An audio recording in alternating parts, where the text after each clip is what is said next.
Hi, my name's Emma Milne, and I'm a vet and a patron of the Rabbit Welfare Association and Fund based in the UK.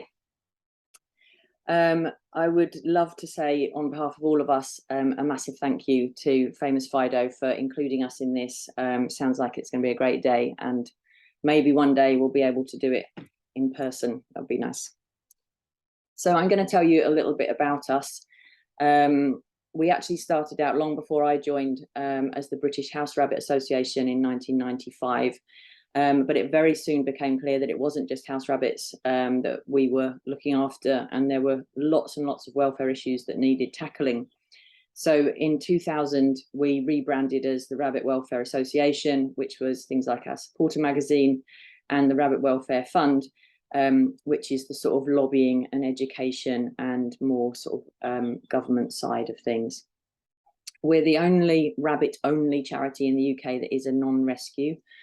And as I mentioned before, we aim to educate through things like our website. We do vet conferences, owner conferences, lots of educational stuff on social media, and lobby for welfare changes at a government level. And generally try and raise the profile of rabbits and the issues they face. They're often seen as the sort of poor relative to cats and dogs. Our mission on the right there is that ensuring all pet rabbits in the UK are cared for with understanding, insight and kindness. And to achieve that end, we try to aim to help vets and members and donors ensure that all rabbits have an enriched tomorrow. We're also in the process of writing what we hope will become the first in-law code of practice for how pet rabbits should be kept. So we're hoping that will go in this year, hopefully.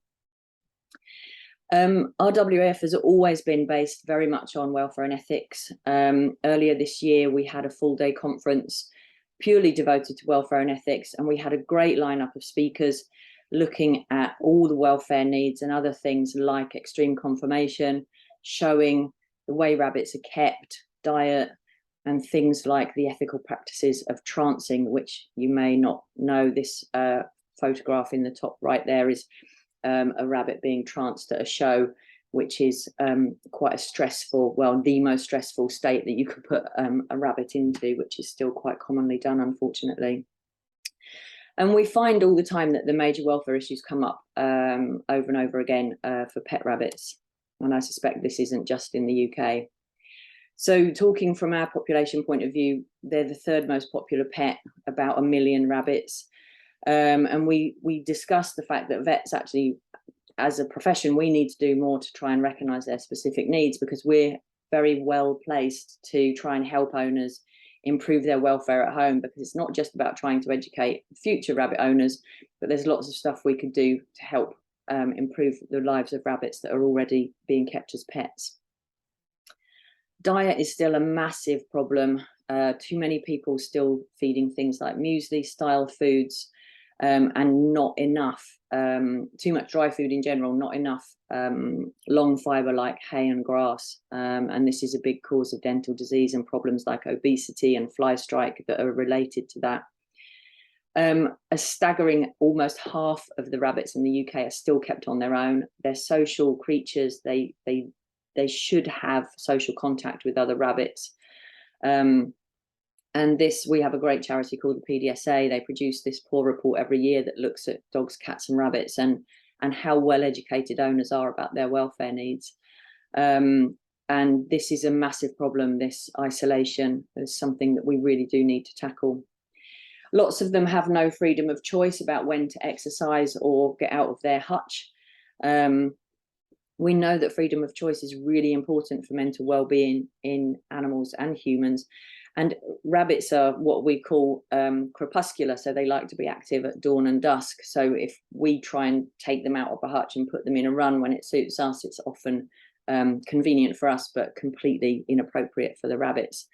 So they should have the freedom to exercise when they want to. And in many cases, sadly, some of them don't have any access to an exercise area at all and are literally just living in a hutch. We mentioned extreme conformation. This is a huge problem now across species, particularly in Europe and North America. predominantly brachycephaly and lop ears in the rabbits. Brachycephaly means a short face, so it would be like Persian cats and bulldogs.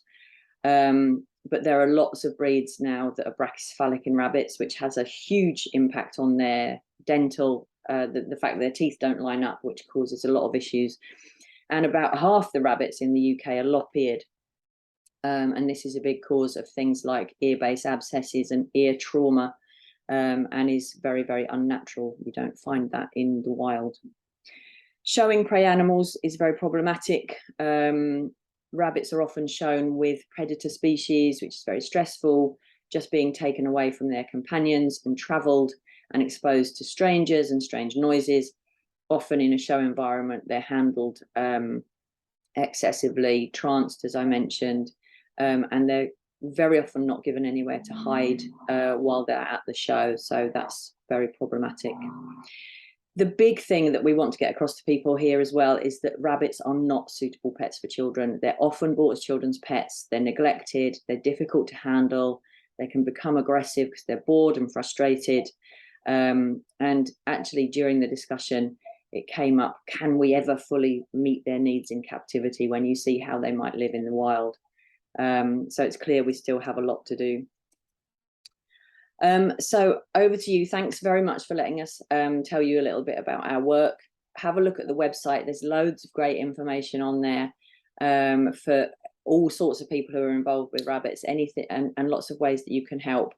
It's not only for the UK. You're welcome to join us or donate if you've got, I know money's tight at the moment, but if you've got a few dollars or pounds, then it's always appreciated. Share the website information on social media. The more we can get this information out there, the better. We really need to try and get people on board with what rabbits' behavioural and social and sort of environmental needs are. And as I mentioned before, it's really important not to just try and educate future rabbit owners, but talk to the people you know who've got rabbits at the moment.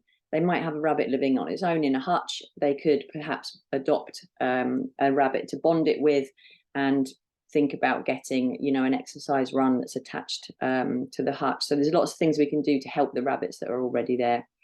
Promote adoption. This whole day's event is being run by an adoption centre. We're absolutely massive fans of adoption, of course. So we really want to promote that. And I guess our take-home message is always, as it says on our logo, that a hutch is not enough. And if we can just start spreading the word about how neglected rabbits' needs are, that would be fabulous. So thanks again from us, and I hope the day goes really well.